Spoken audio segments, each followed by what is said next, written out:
خیبر پختونخوا کا chief justice ہو جاتا ہے، کبھی کسی وقت سندھ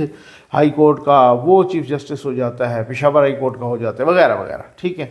تو اب جیسے ہی اعجاز الاحسن صاحب نے استعفیٰ دیا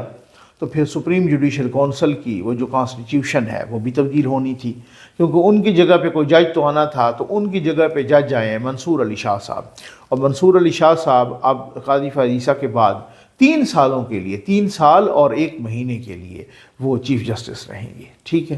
اچھا، اب بات یہ ہے، اس کے علاوہ میں اور بھی آپ کو نیکسٹ ویڈیوز میں بڑی ایکسکلوسیو نیوز بتاؤں گا، لیکن اس وقت بڑی امپارٹنٹ خبر ہے۔ کل جب سپریم جوڈیشل کونسل کی کارروائی شروع ہوئی تو اس وقت اٹارنی جنرل بھی تھے، اور اس وقت چونکہ خواجہ حارث ہیں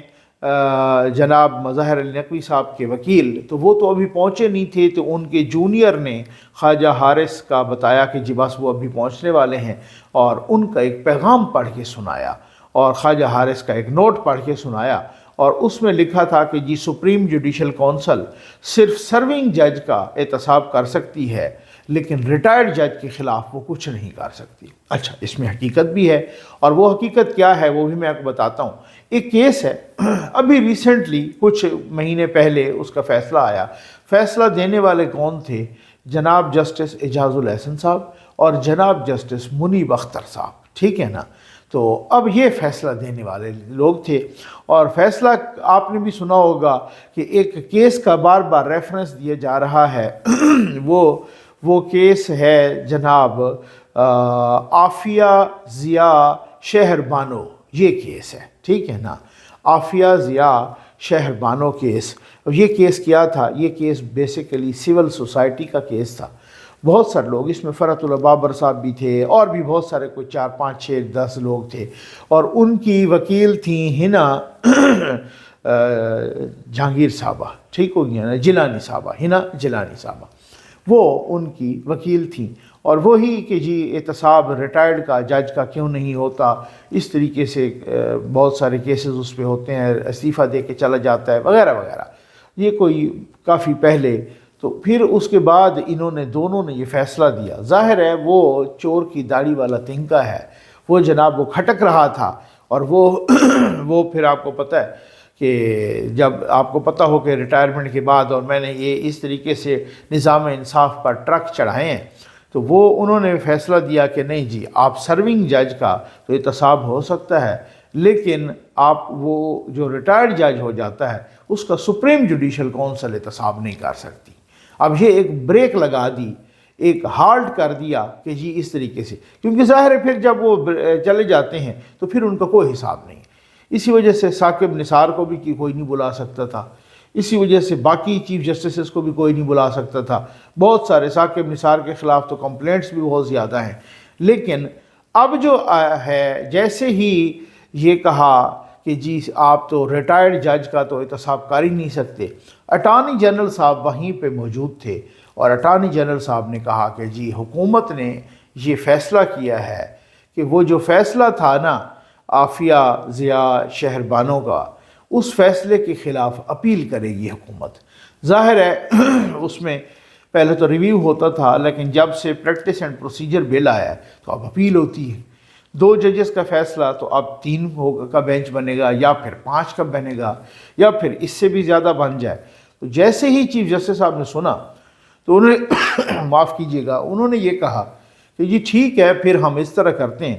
کہ اس کیس کو ہم فی الحال الیکشن کے بعد تک ملتوی کر دیتے ہیں، یعنی سپریم جوڈیشل کونسل کی جو کارروائی ہے وہ ملتوی کر دیتے ہیں 15 16 یا 17 فروری تک۔ تو بعد میں 15 فروری تک ملتوی کر دی گئی۔ اب جب اپیل کرے گی حکومت، ہو سکتا ہے آج کل پرسوں میں اور ہفتے بعد حکومت پاکستان اپیل کر دے اس کیس کے خلاف، بینچ بڑا بن جائے، اور اگر وہی فیصلہ آ جاتا ہے کہ جی یہ غلط ہوا، اور جو ریٹائرڈ، اب جیسے کہ ریمارکس آئے ہیں چیف جسٹس صاحب کے بھی کہ یہ نہیں ہو سکتا کہ آپ ستیہ ناش کر کے چلے جائیں اور پھر صرف استعفے سے آپ کی جان چھوٹ جائے، تو یہ نہیں ہوگا، ٹھیک ہے نا، پتہ کرانا پڑے گا، دودھ کا دودھ اور پانی کا پانی کرنا پڑے گا کہ وہ کیسز جو آپ کے خلاف تھے یا ہیں ان میں سچائی کتنی ہے۔ تو یہ بہت اچھی بات ہے، اور اگر بینچ بنتا ہے اور اس کیس کو اڑا دیا جاتا ہے، اور اس آرڈر کو، اس فیصلے کو اڑا دیا جاتا ہے کہ ریٹائرڈ کا احتساب نہیں ہو سکتا، اور اگر سپریم کورٹ آف پاکستان کا لارجر بینچ یہ فیصلہ کرتا ہے کہ جی ان کا بھی احتساب ہو سکتا ہے، پھر تو خیر نہیں ہے، پھر تو آپ کو اچھی طرح سے معلوم ہے کہ ثاقب ناصور المعروف بابا زحمتہ وہ بھی جائے گا، وہ بھی آئے گا سپریم جوڈیشل کونسل میں۔ پھر اس کے بعد اچھا کچھ لوگ سوچ رہے ہوں گے سپریم کورٹ میں تو کیس ہو سکتا ہے نا، لیکن وہ اگر کرمنل کیس ہے تو وہ پھر اس میں یہ ہوتا ہے کہ کرمنل کیس پھر نیچے سے شروع ہوتا ہے، پھر وہ ڈائریکٹ سپریم کورٹ میں نہیں آتا۔ اب نیچے سے جب شروع ہو آپ کا سول جج سے یا سیشن جج سے، تو پھر وہ کب بلاتا ہے اپنے سپریم کورٹ کے ایکس چیف کو؟ بہت بڑی بات ہے، کوئی اس میں ممانعت تو نہیں ہے، لیکن پھر بھی بہت ساری چیزیں ہوتی ہیں، اور پھر تو وہ بڑا لمبا پروسیس ہے۔ تو اس سے اگر سپریم جوڈیشل کونسل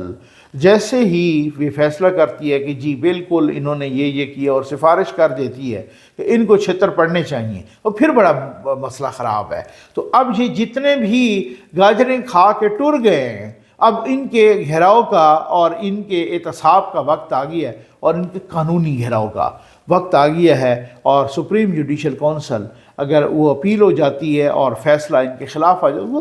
تو آپ کو پتہ ہے چند ہفتوں میں ہی ایسا ہو جائے گا، تو پھر بہت سارے معاملات گڑبڑ ہیں۔ اس وجہ سے یہ سرکار چاہ رہے تھے ہم کوئی آئینی اور قانونی بحران پیدا کریں۔ گرینڈ حیات ہوٹل، یہ کل ایک سٹوری آئی انصار عباسی صاحب کی دی نیوز میں، اور انہوں نے کہا کہ جی یہ بات یہ ہے کہ نام آ رہا ہے اعجاز الاحسن صاحب کا یہ گرینڈ حیات ہوٹل کیس میں۔ یہ گرینڈ حیات ہوٹل کیس کیا ہے؟ آپ کو یاد جو اسلام آباد راولپنڈی کے رہائشی ہیں ان کو پتہ ہے کہ یہ جو کشمیر چوک ہے، آج کل یہ کشمیر چوک ہے، اس کو ڈھوکڑی چوک بھی بولتے ہیں، اور یہ جہاں پر کنونشن سینٹر ہے یہ بالکل سرینا ہوٹل کے بالکل سامنے یہ جو جگہ ہے، یہاں پر مری روڈ کے اوپر 2 ٹاور بڑے بڑے بنے ہوئے ہیں، اور ان پر لکھا ہوا ہے 1 کانسٹیٹیوشن۔ ٹھیک ہو گیا نا؟ اچھا جی، 1 کانسٹیٹیوشن بلڈنگ، تو یہ بہت بڑی جو کانسٹیٹیوشن ایونیو پہ اور 2 ٹاور، تو اصل میں یہ ایک کمپنی کو، پرائیویٹ کمپنی کو سی ڈی اے نے زمین الاٹ کی تھی 2005 میں، ٹھیک ہے، اور اس کمپنی کا نام تھا BNP، ٹھیک ہے، بسم اللہ نیاگرا پیراگون، اور بسم اللہ نیاگرا پیراگون BNP، اس کو زمین 13.5 ایکڑ الاٹ ہوئی تھی ہوٹل بنانے کے لیے کہ یہاں پر گرینڈ حیات ہوٹل بنائیں گے۔ بجائے اس کے کہ وہ ہوٹل بناتے، انہوں نے گرین بیلٹ کو ماشاءاللہ وہ بڑے بڑے 2 ٹاور کھڑے کر دیے 20 منزلہ خیر سے، اور وہ 2 ٹاور پہلے بہت وہ رکے رہے ان کا کہ جی آپ نے یہ کیا ہے، یہ کیا ہے، تو وہ ٹاور کھڑے کر دیا انہوں نے، اور نہ کوئی سول ایویشن سے پوچھا، نہ کوئی PIA سے پوچھا، نہ حکومت سے، اور پھر آگے ٹاور بیچنے شروع کر دیے، اور ٹاور کے وہ جو اپارٹمنٹس، اور وہ بڑے بڑے لوگوں کو بکے۔ ظاہر یہ جگہ ہی ایسی ہے، آپ کو پتہ ہے یہ تو بہت بہت قیمتی جگہ ہے اور بہت اہم جگہ ہے۔ اس سے 100-150 گز کے فاصلے پہ تو ٹوٹل آپ کو پتہ ہے 200 گز کے فاصلے پہ تو پارلیمنٹ اور سپریم کورٹ اور بہت بڑی بڑی دفتر خارجہ اور مطلب ایوان صدر اور پرائم منسٹر سیکریٹریٹ اور اتنی اہم عمارتیں ہیں، شاہراہ دستور کے اس سرے پہ بنی ہوئی ہے۔ تو اب یہ بلڈنگ جب رولا پڑا تو آخری دن جناب اس کو ثاقب ناصور نے بالکل اپنے آخری دن انہوں نے اس کو لیگلائز کر دیا، اور لیگلائز کرنے میں ایک ساتھ 3 رکنی بینچ تھا، ایک ثاقب نثار وہ ہیڈ کر رہے تھے، ایک جسٹس اعجاز الاحسن اور ایک جسٹس فیصل عرب صاحب، ٹھیک ہے، یہ 3 تھے۔ اب اس میں انہوں نے کہا کہ جی دیکھیں انہوں نے تو غلطی کی ہے،